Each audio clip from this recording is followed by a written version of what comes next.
everyone, Kelly here, and today I want to talk about all the books I finished in the second half of May. I did do a mid-month wrap-up in May, so I'll link that down below. And May was just an excellent month. In that mid-month wrap-up, I had all 4 and 5 stars, and today I have all 4 and 5 stars. Now, I'm not including in this wrap-up any of the manga I read in May because I just have so many books to talk about, and I talked about them in detail in another video. So I'll link down below the video where I was trying new manga series, like new to me, and I tried 9 different first volumes in a series. So I'll link that down below if you want to hear about those, because I won't talk about those here. But of the books I read, I have all 4 or 5 stars and 1 DNF.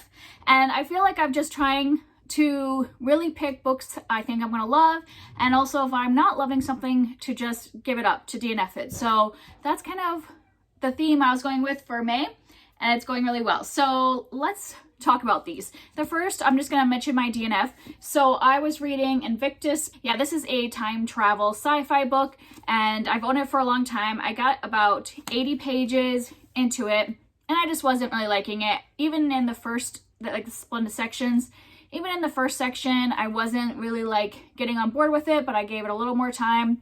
And I felt like 80 pages, I was at the point where I wasn't actually absorbing anything because I was just, my mind was off somewhere else since I wasn't interested in the book. And so I wasn't absorbing anything that was happening. So I'm like, why would I read this whole long, 450 page book if I'm not paying attention at all? And yeah, I don't think there was anything wrong with this. It was just not that interesting to me in terms of the characters. I wasn't like feeling anything for any of the characters or what was happening. It's kind of more of a fast-paced action, almost like an action movie. Just wasn't what I wanted. So I did not finish that because I just couldn't see myself enjoying it. And now for my 4-star books. First up, I have Last Day on Mars by Kevin Emerson. This is a first in a trilogy, and it is taking place after the Earth has become uninhabitable. So they are living on Mars, but there's something is going on with the sun, so they had to leave Earth because of that. But Mars is a little farther out, and they know they have limited time on Mars, but they needed the time in order to build a better spaceship to get farther out to a different galaxy that doesn't rely on the sun. And so they're living on Mars, and this is like happening the day that they're about to leave to go to their new planet home. And we're following these 2 kids, mainly a boy named Liam and his best friend who's a girl. And things start to fall apart on the last day on Mars, and they're finding out conspiracy theories and all that. It's fun. It's fast-paced, middle grade science fiction, and it was a good time. I was like feeling kind of more middle of the road about it for a lot of it, but then it had a very explosive ending and a cliffhanger and a big reveal that made me want to pick up the second one. So it drew me in the last third. There's a lot of fun stuff that goes on in here that I don't want to go into because it gets spoilery, but lots of reveals, a lot of fun. And then another middle grade that I enjoyed was The Land of Stories, The Wishing Well by Chris Colfer. This is the first book in that series. I think it's like a 6-book series. And this is about these 2 twins who end up getting pulled into the Land of Stories, into like fairy tale land where they meet a lot of fairy tale creatures, and they're trying to get back home. And I was listening to this with my daughter. We're listening to the series on audiobook. And it's one of those that if I were reading this myself, I still would have liked this. I still would have given it 4 stars, but I don't think I would have continued because it's not necessarily my favorite type of story. It just is a little too on the nose with a lot of the morals and things, which makes sense for like kids, but sometimes also it feels a little like it's talking down to children. But my daughter's having a lot of fun. I am enjoying all the characters and the fun of listening to it. I just don't know if I would have necessarily continued this just if I was doing it by myself. But we're having a good time listening to it. I would say for parents, just to be aware, there is some like innuendo put in here, like some sexual innuendo, like nothing explicit, but stuff that an adult would pick up on. So just know that in case, as a parent, you're like, oh, maybe I don't want my kid reading that. My daughter is too young to pick up on it, but this is more targeted for like an 8 to 12-year-old audience. So an older middle grade type student would catch on that more, but fun for us to read together. And then I have a couple nonfiction that I enjoyed. I read The Soul of an Octopus by Cy Montgomery, and the subtitle is A Surprising Exploration into the Wonder of Consciousness. And I'm not sure if it really accomplishes that subtitle because I thought going into this would be kind of a mix of like learning about octopuses, and also I think she talks about like learning more about consciousness through learning about, explore the emotional physical world and its connections to people and all that. I don't know if she necessarily accomplishes that, but I had a fun time reading this. It's like a memoir of her time. She was like hanging out at an aquarium and meeting all of the octopuses that live there throughout a certain amount of time. And I did really enjoy all the information I learned about octopuses. If you know a lot about octopuses already, I don't think you're going to learn new things here, but I didn't really know much about them. So I learned a lot about these animals, and I had a fun time like hearing about how intelligent they are and the antics they get up to when they're at the aquarium. But there were parts that were also like boring to me where the pacing was off, because she talks a lot about scuba diving, which, you know, nothing wrong with learning about scuba diving, but she goes into a lot of detail about the equipment and all that. And so those points really like slowed it down for me. But I did enjoy learning more about the octopuses. I just don't know necessarily if she really went into the wonder of consciousness, in my opinion. But it was a fun time to learn more about the natural world. The other nonfiction that I enjoyed was We Are Displaced: My Journey and Stories from Refugee Girls Around the World by Malala Yousafzai. And this one is just, like it says, they're just different stories that she has collected from women and girls that she has met that are refugees. And so the very beginning section is her story. So her story takes up this first like 50 pages. So if you've already read her, you know, biography, I don't know how interesting, because I just read her biography, so I kind of like read through that very quickly because it's just an overview of her story, and the rest, each chapter is a different girl's story that she has met through her, you know, now that she does a lot of what is it called, humanitarian type visits. She has met a lot of refugees, so just stories from different people around the world. And what I really like about this is that each story is very different, and that's just, you know, the refugee experience is different for each person. There's not one refugee experience. So I really appreciate that she's showing a really wide variety of stories. And, you know, the stories are informative and also have the emotion of like what those people went through. The thing I didn't love about this, and the reason I didn't give it 5 stars, is that I felt it was too short. Like each time, like some of these stories were only like 5 pages long. And so I didn't really get to fully get involved in these women's stories, and I wanted to go in a little more in depth. And I get that I think that this is meant for a young adult audience to introduce them to the refugee experiences. So I get that you wouldn't want to go on and on if you're trying to target this to a teen audience. And I mean, it doesn't say anywhere on here necessarily that it is for teens, but I think that might be what they were going for. So I'm not like mad about that, but it wasn't a 5-star for me personally because I wanted more. I wish it had been like, this is only, 200 pages. If it had been even 300 pages and given each of those people more time in their stories, I would have liked it better. But I still think it is worth the read if you want to kind of see some variety in the refugee experiences. And then I read Blood Red Road, which is the first novel in the Dustlands trilogy by Moira Young. And this is a dystopian novel that has been around for a while. I think it came out kind of around the time of like the Hunger Games and that kind of era of dystopian literature. When was this? 2011. So yeah, it's been around for over 10 years. And I had read this as part of my try chapter like a year or two ago. And I enjoyed that first chapter and wanted to continue, and I just never did. And I decided this is the time to either decide if I'm going to like this series and continue it or get rid of it. And I did really enjoy this one. And we are following a girl, and in this time, it seems like it's post-apocalyptic, that the United States is kind of like a barren wasteland, and people are living in kind of like either nomadic kind of situations or, you know, kind of on their own. And she lives in like a very desert, nothing happening there. And her brother gets taken one day and she has to go rescue him. And I really enjoyed our main character and her like gumption and the way she like really was determined to get her brother back, and she would do anything for him. And then also she has a younger sister, and at the beginning, her and her younger sister do not get along at all. And kind of their growth and their relationship throughout the book was really great. And yeah, so I think I will continue this. I will recommend though, because when I read this the first time, it took me kind of a while to get into it because there's no quotation marks and it has a weird dialect, because this is a time when I don't think people read anymore, like books didn't really exist anymore, or the written word.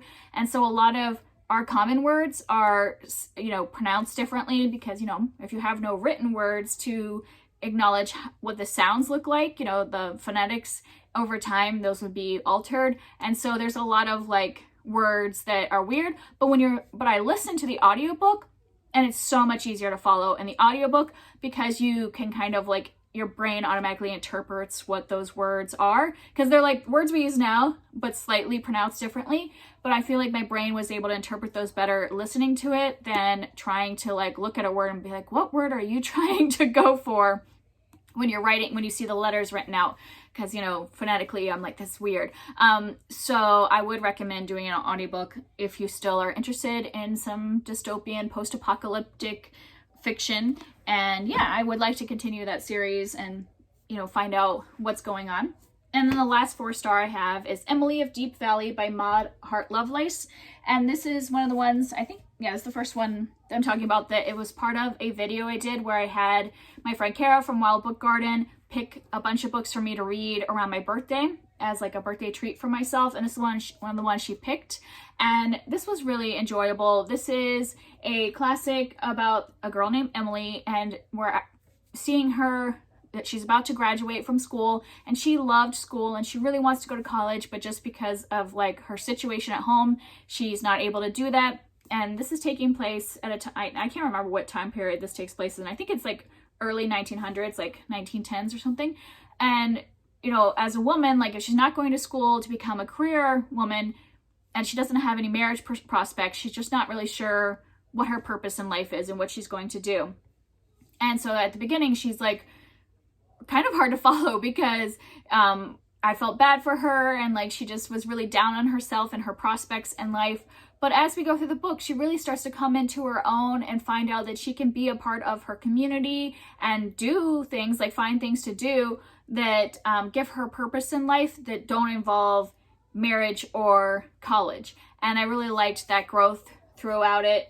I really enjoyed Emily as a main character, and some of the people in her life that she, like her grandfather, I really loved him. So yeah, I ended up really enjoying this one in the end. It just took me a while because the growth takes a while in this book. So as long as you're willing to like stick with it, I think it has a really good message. Oh, but I will mention, just so you know, because when we read classics, sometimes there's things that don't hold up.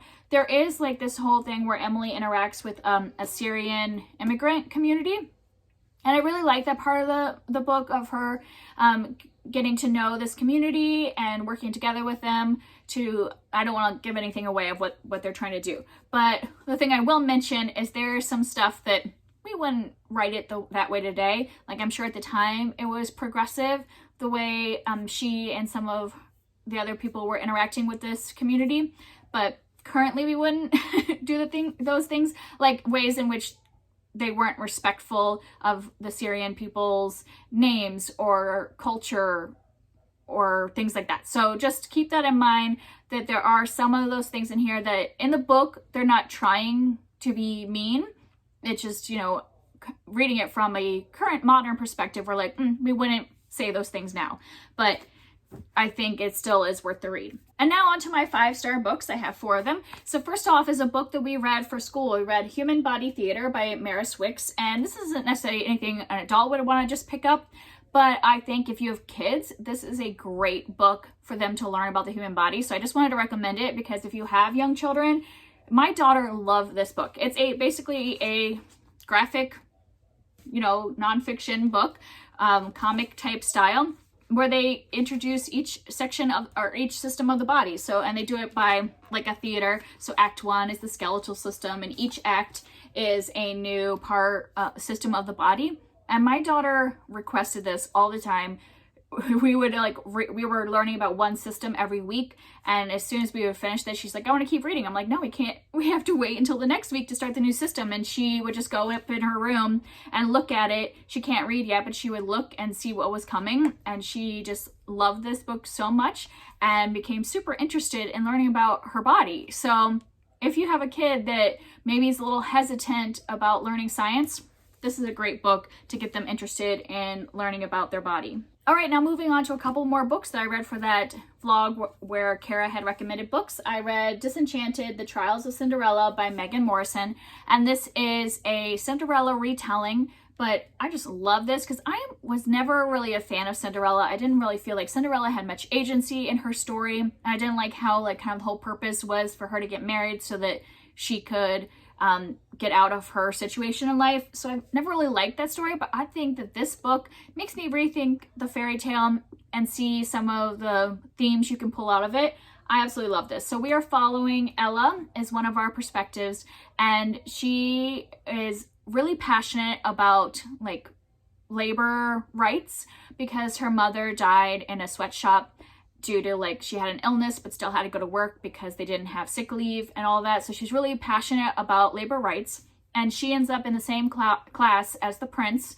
And the prince comes from a situation of privilege, so at first he's really hesitant to hear about these things. He's like, oh, our factories are fine, people should go to work, why would we pay people if they don't go to work? So Ella and the prince, as their friendship develops, we see him learning more about how to take care of the people in his kingdom and kind of the rights that they need. And so I loved how the story of Cinderella, and yes, there is a love story in this and a little romance, but the romance is very small, first of all, since this is a middle grade book, but then also really the focus is them learning from each other and from their backgrounds, and the focus in on those issues.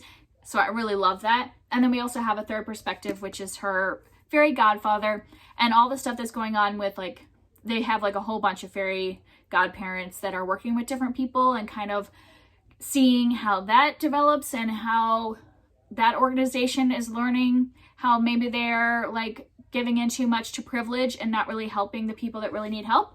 Yeah, so there's so much in this that I absolutely loved. It is the second in a trilogy, but I don't think you would have to have read the first one, because I read the first one 3 years ago or something like that. So I don't remember much about the first one, and I feel like I didn't need to know much about that. I mean, they do mention some of the characters from that, but we don't spend hardly any time talking about those characters. We're really focused in on Ella and the prince and the labor issues that are going on. So I would highly recommend this one. I thought it was very excellent. And then another one I read for that vlog was Brown Girl Dreaming by Jacqueline Woodson. And this is a memoir written in verse, so it's written in poetry.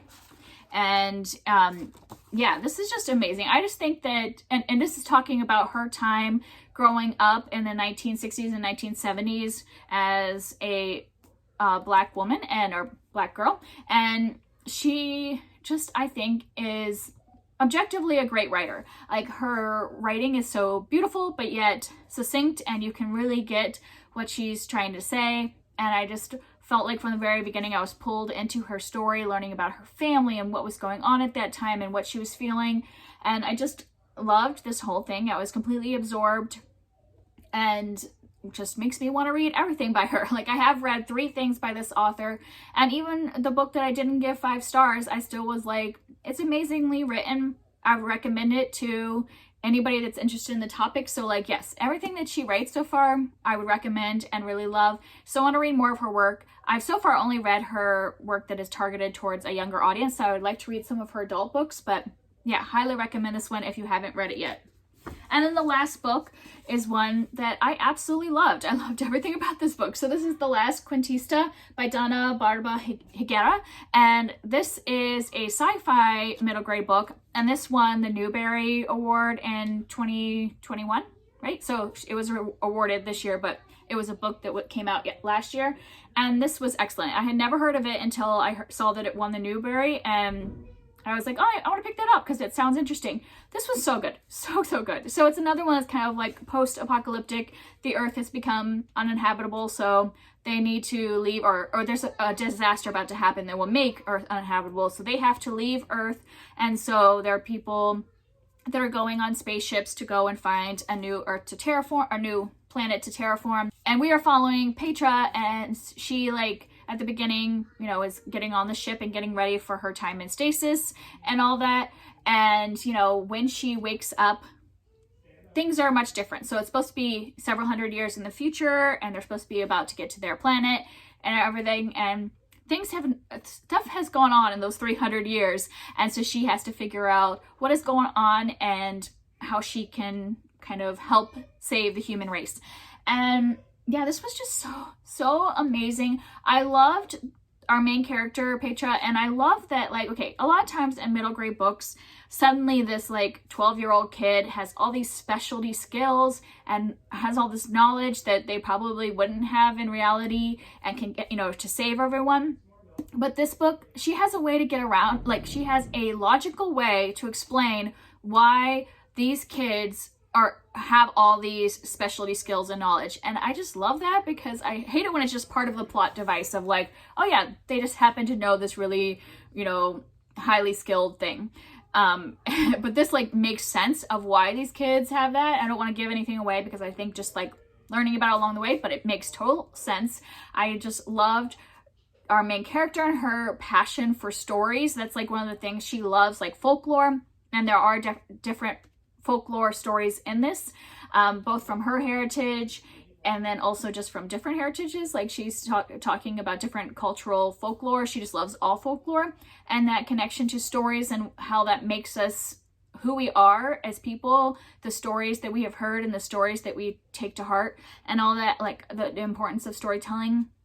So beautiful. And yeah, I just loved everything about this, and I would highly recommend it to everyone, no matter your age group, because I just think there's a lot that can be taken from this, and just, like, the passion of our main character and the compassion and, like, her, and, you know, that, like, seeing how the human race can survive. And I just, everything about this was great. I don't even know how to explain it without, like, just gushing the way I am. So I would recommend it to everyone to pick up this book and read it. And plus, it's just beautiful. Like, I don't normally buy hardcovers, but I had to buy this one because under the dust jacket, it has this, like, beautiful, like, you can see, like, it has this beautiful snake on it, which has an important part in the folklore of the book. I don't want to give that away either, but it is an important part of the book.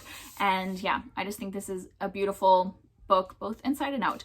And that's it. Those are all of the things that I read. So many good things that I read in May. I hope June continues to be a 4 and 5 star book, or just things that I'm really loving.